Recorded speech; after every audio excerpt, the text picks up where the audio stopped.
오늘은 며칠 전 있었던 재벌가 이혼 소송 항소심에서 사실상 패소한 SK그룹 최태원 회장과 노소영 아트센터 나비 관장에 대한 이야기를 해보도록 하겠습니다.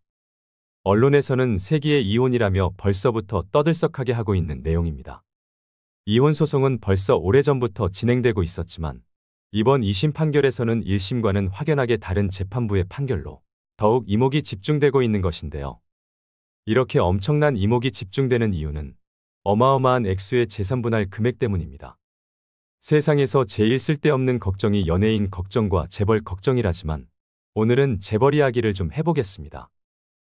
법조계에 따르면 서울고법 가사이부는 지난 30일 이혼소송 항소심 선고기일을 열고 최태원 회장이 노 관장에게 1조 3,800억 원대의 재산을 분할하라고 판결했는데요.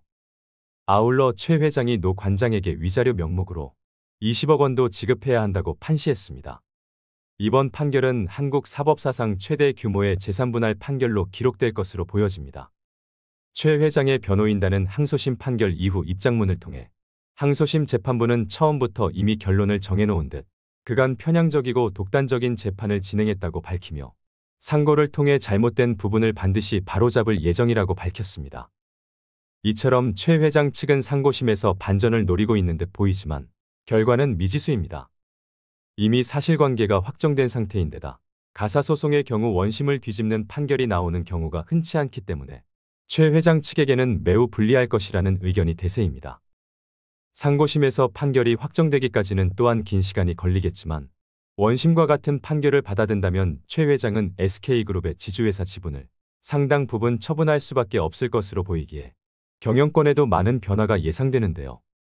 그러나 그룹 경영권을 지키기 위해서 매각은 최소화할 수밖에 없으니 주식 담보대출을 받아 현금을 마련할 것이라는 예상도 해볼 수 있습니다. 이렇게 엄청난 액수의 재산 분할을 결정한 법조계의 판결 내용에는 SK그룹의 성장에 노태우 전 대통령이 상당한 역할을 했다고 판단했다고 하는데요. 노 전 대통령의 비자금 300억 원이 1991년쯤 고 최종현 SK그룹 선대회장에게 돌아갔고 노 전 대통령의 후광 덕분에 SK그룹이 성장할 수 있었으므로 재산분할 과정에서 노 관장의 기여도를 높게 판단한 것입니다. 이번 판결을 두고 다양한 의견이 맞서고 있는 것으로 보이는데요. SK 주식을 재산분할의 대상으로 볼 것인가 하는 점과 노 관장이 SK 기업 가치를 높이는 데 기여한 바가 있는가 하는 것이 가장 중요한 쟁점으로 보입니다. 언론에서는 어마어마한 규모의 재산분할로 인해 SK그룹 전체에 미칠 영향에 대해서 대대적으로 보도하고 있지만 이러한 결론에 이르기까지 최태원 회장이 저지른 잘못된 부분에 대해서 알고 있거나 이야기하는 사람은 거의 없는 듯합니다. 그래서 오늘은 최태원 회장이 폭망할 수밖에 없는 판결을 받게 된 그 이유들에 대해서 이야기해보겠습니다. 첫째, 본처를 대놓고 괄시했다는 것입니다. 옛날부터 이런 이야기가 전해져 내려오는데요. 여자가 한을 품으면 5, 6월에도 서리가 내린다는 것이 바로 그것입니다. 또한 동서고금의 역사 속에 미인의 치마폭에 놀아나는 군주가 결국 나라를 망하게 만들었다는 사실을 역사 속에서 확인할 수 있는데 SK그룹 오너의 이혼에서 역사 속의 교훈에서 반면교사를 삼을만 하지 않을까 생각해봅니다. 최태원 회장은 본처인 노 관장을 대놓고 무시하며 역사 속 교훈을 반면교사 삼지 않은 벌을 받는 게 아닐까요?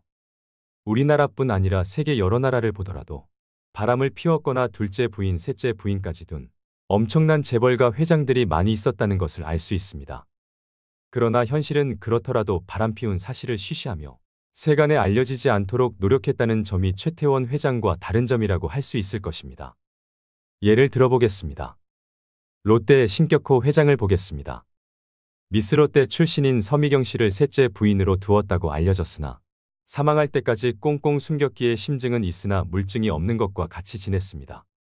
세상 사람들의 입에서 입으로 전해지면서 모두가 다 아는 사실이었으나 단 한 번도 인정한 적이 없었으며 공개적으로 드러내지도 않았습니다. 그러나 최 회장은 2015년 12월 세계일보에 자기 스스로 서신을 보내 자신에게 혼외자가 있다는 사실과 이혼 의사를 공공연하게 밝히기도 했습니다. 그때만 하더라도 아내 노 관장은 지금이라도 가정으로 돌아온다면 혼외자녀까지 품겠다.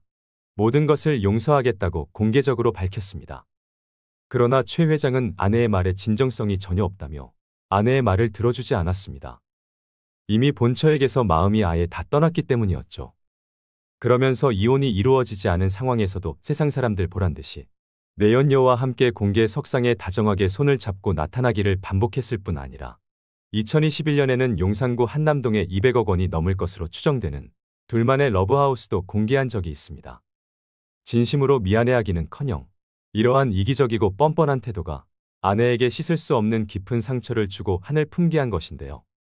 이런 모습들 때문에 이번 항소심 재판부로부터 강한 질타를 받기도 했습니다. 최 회장은 노 관장과의 혼인관계 지속이 어렵다는 내용을 언론에 공개한 뒤 혼인관계가 해소되지 않았음에도 TNC 재단을 김희영 씨와 설립하는 등 공개적으로 마치 김 씨가 배우자와 유사한 것처럼 태도를 보였다. 장기간 부정행위를 하고 공식화하는 등 헌법상 혼인제도를 전혀 존중하지 않는 태도를 보였고 최소한 최 회장은 10수년 동안 노 관장에 대한 배우자로서의 권리를 침해하고 고의적인 유책 행위로 인한 정신적 손해를 전보할 수 있는 손해배상이 있어야 할 것이라고 판결문에 적시했습니다. 두 번째, 애초에 불리한 소송을 무대포로 밀어붙였습니다. 최태원 회장은 이혼 소송을 피하고 어떻게 해서든지 조용하게 합의 이혼하는 과정을 선택했어야 했습니다. 회사의 오너라는 자리는 이혼이 개인의 문제만으로 끝나는 것이 아닌 막중한 자리이기 때문입니다. 혼인 파탄의 원인이 자신에게 있었음에도 불구하고 2018년 7월 이혼 소송을 제기했습니다. 마지막까지 남편이 지금이라도 돌아오면 가정을 지키고 싶다는 뜻을 밝혔던 노 관장이 어쩔 수 없이 소송 절차에 돌입하자 그간의 태도를 싹 바꾸고 이혼에 응하겠다며 맞소송을 내는데요. 이렇게 재산분할의 불씨를 최 회장이 스스로 만든 것이죠. 그동안 이혼은 절대 안 된다며 버티던 노 관장도 소송까지 이어지게 되니 그래 어디 한번 해보자. 누가 이기나 보자라고 생각한 이유는 재판에서 결코 불리하지 않겠다는 판단이 섰기 때문일 것입니다. 세 번째, 소송을 할 때 플랜 B를 생각하지 않았습니다. 1심 판결에서는 위자료 1억 원, 그리고 664억 원이라는 재산분할 선고로 요행이 선방했지만 2심에서 최악의 판결이 내려질 경우 어떻게 하겠다는 플랜 B가 없었다는 점입니다. 항상 문제가 생겼을 경우 최악의 시나리오까지 상정하고 이것에 철저히 대비했어야 했는데 설마가 사람 잡는다는 옛말을 철저히 무시했던 결과일까요? 1심과는 대비되는 엄청난 액수의 재산분할 판결을 받게 될 줄은 꿈에도 몰랐던 것 같습니다. 이번 판결에서는 1조 4천억 원에 가까운 재산분할을 현금으로 하라는 선고를 받게 되었는데요. 이런 최악의 경우를 대비해서 주식 분할을 제한했어야 했는데 2심에서도 1심과 비슷한 수준에서의 결과가 응당 나오겠거니 생각하고 그냥 두 손 놓고 있다가 크게 한 방 맞은 겁니다. 아무리 돈 많은 재벌가라고 하더라도 1조 4천억에 가까운 현금이 있을리 만무할 텐데요. 그 돈을 지급하기 위해서는 주식을 팔거나 주식을 대체 지급한다면 추가로 양도세까지 내야 합니다. 그 액수만도 수천억 이상의 추가 비용이 예상되는데요. 연 5%의 이자도 내야 하니 그것만 해도 1년 이자가 600억 원이 넘을 것입니다. 주식을 담보로 대출받아서 주게 된다면 이자만 갚을 때까지 수천억 원이 또 드는 셈이죠. 다 따져보면 실제로는 약 2조 정도 지출된다고 봐야 하니 이대로 대법원에서 판결한다면 그냥 망했다고 보는 것이 맞겠습니다. 비록 잃어버린 시간과 가정을 되돌릴 수는 없겠지만 이 사건을 계기로 가정의 가치와 사회 정의가 바르게 설 수 있는 계기가 되었으면 하는 바람입니다. 저도 앞으로 남은 삶을 통해서 하는 일에 최선을 다해서 나라에 헌신하도록 하겠습니다. 감사합니다. 이것은 지난 재판 때 마지막 변론을 마친 노소영 씨가 머뭇거리다가 꺼낸 말입니다. 최태원 회장은 지금 현재 어떤 생각을 하고 있을까요? 이제 그렇게 원하던 이혼을 하게 되었으니 두 다리 쭉 뻗고 자고 있을까요? 아니면 소 잃고 외양간 고치려고 여기저기 어떻게든 빠져나갈 궁여지책을 마련하고 있을까요? 아마도 후자이지 않을까요? 아무리 재벌이라도 그렇게 큰 돈을 마련하기란 어려울 테니 돈 걱정에 잠도 제대로 오지 않을 것 같습니다. 여자가 한을 품으면 5, 6월에도 서리가 내린다. 그만큼 여자가 한번 마음이 틀어져 누군가를 미워하거나 한을 품으면 5, 6월에도 서리빨이 칠 만큼 매섭고 독하게 돌변할 수 있다는 의미에서 나온 속담일 것입니다. 이것은 옛말로 치부되기 쉽지만 21세기를 사는 우리들에게도 여전히 유효한 것 같습니다. 오늘 영상 어떠셨나요? 여러분의 의견을 댓글로 남겨주세요. 오늘 내용이 도움이 되셨다면 구독과 좋아요, 알림 설정 부탁드립니다. 모두가 행복한 그날까지 시니어톡톡이 함께하겠습니다. 오늘 하루도 행복하세요. 감사합니다.